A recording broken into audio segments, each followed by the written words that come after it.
This library video will help you cite online videos in APA style. Check the details of videos you wish to reference.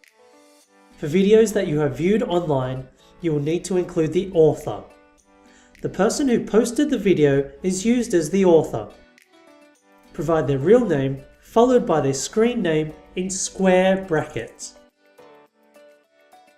This is followed by year, month, and day the video was uploaded in brackets. Then the title of the video in italics, followed by the words video file in square brackets.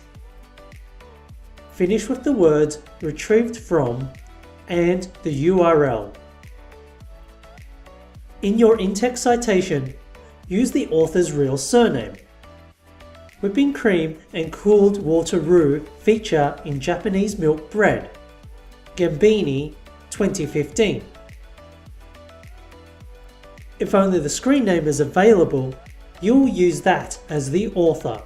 There is no need to put it in square brackets, as in the example below. As an in-text citation, this would look like: the cream should ideally be whipped at medium speed. Japanese Cooking 101, 2014. Thank you for watching this video. For more information, please contact the library.